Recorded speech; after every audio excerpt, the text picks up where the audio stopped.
ago. And also former Special Assistant to President George W. Bush, Scott Jennings, is here. Paul, a little blast from the past there. Yeah, that's it is, and it's a similar thing. We have an unpopular war, an unpopular president, but President Bush didn't have inflation, which is the real career killer. So it's not just that Mr. Trump is unpopular. He is. Not just that his war is unpopular. It is.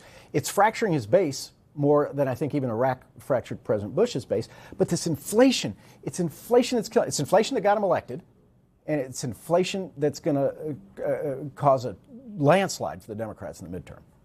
I mean, Scott, history does have a history of repeating itself. Yeah, look, the president knows that. But also, I think. But if he knows that, and he says it so many times, and he also talks about inflation killing Jimmy Carter, I mean.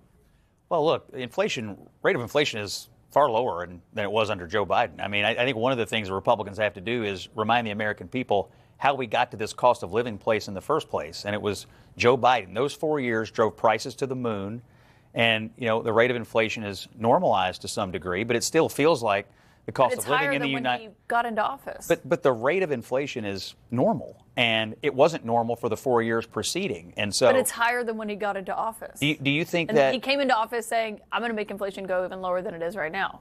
Well, the rate of inflation is lower. The rate of inflation has come down. I think the thing you have to do in a campaign is remind people from where we came. And from where we came was these people that want to return to power took prices to the moon. We're normalizing things, and now the people that put us in the hole to begin with are saying we're better for this. That is a perfectly thing to argue in this campaign season, don't you think? It is. I talked to a woman last week who is a public defender.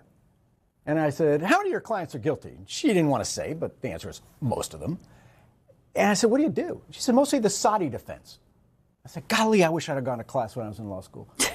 Some other dude did it. Saudi. That's a political excuse. I tried it when I worked for Bill Clinton. We got wiped out in the midterm. Some other dude did it. Oh, blame Joe Biden. It's not some other dude. It is the literal other party. That dog don't hunt, man. You could. I hope you do. I hope everybody goes out there and blames Joe Biden, and you can see a Democrat. Well, it's not just blaming Joe Biden. It's blaming Democratic policies, and on top of that, really for the war in Iran, which is but spiked actually, gas prices. Scott, on that front, just to test it. If they are going to say the Biden White House is the reason we have the state of this and we're trying to get out of it, which is something we actually hear a lot from like J.D. Vance and others. I mean, but Trump has been in office for this long, and inflation is higher today than it was the day he took office.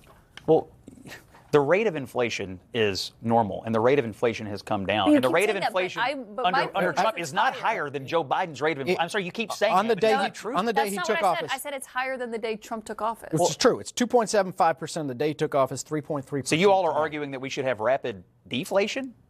Is that what you're arguing? Look, we have normalized the situation. I'm asking your theory. But let me say one more thing about the midterm strategy while this debate over the economy is going to be going on. Today, it was revealed here in Washington that Democrats' great strategy is to impeach Donald Trump on day one. And so if you want to have a debate over the economy, fine. I don't think the Democrats actually do. I think they want to tell the American people that we're going to go out and impeach his president for a third time. And oh, by the way, we're going to add D.C. and Puerto Rico as states. And oh, by the way, we're going to pack the Supreme Court. This has nothing to do with quality of life and everything to do with a mad power grab by a bunch of radical progressives. That's a debate I think we could have. I do think there's a real question of, I mean, Democrats are saying Trump's not doing what he said he would do in office. And I think that's a powerful argument because he did say he would bring prices down and they're up.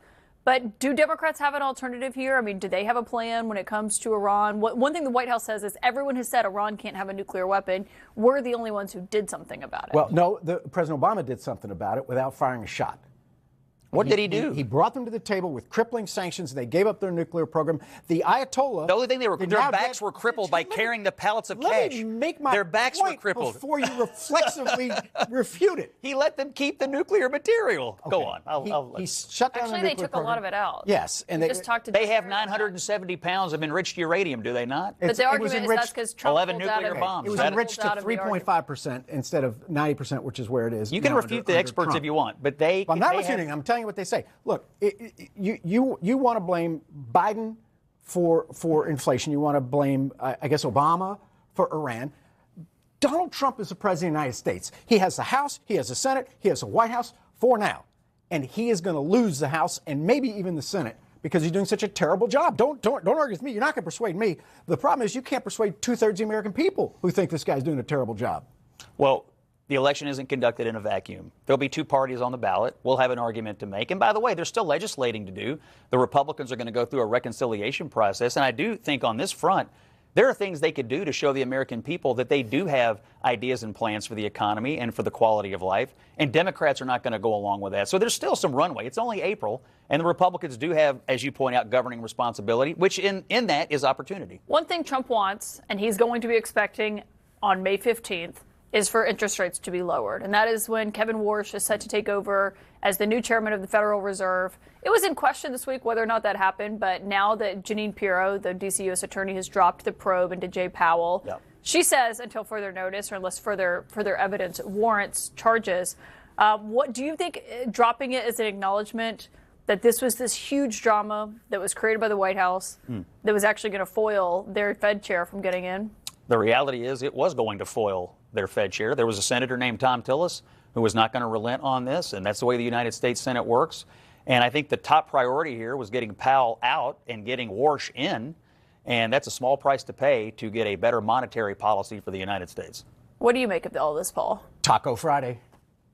Trump always caves, and he caves here because he had to. And Scott's right. I mean, the Senate wasn't going to confirm this guy because of Senator Tillis, who the president the other day said was no longer in the Senate, which is not true. We know that because he just made sure that Powell's investigation was done. This investigation was never on the level. It was always political. It was always trying to force the Fed to bend the knee to Trump, and it failed, and that's a good thing.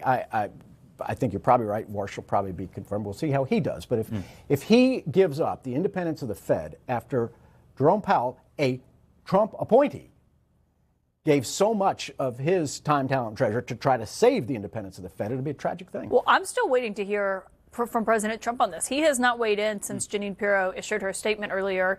And he said just last week, he didn't speak with reporters on the way to Florida tonight. He said just last week he didn't want the Justice Department to drop this investigation. My view is, my advice would be, you want Warsh. Warsh is your guy.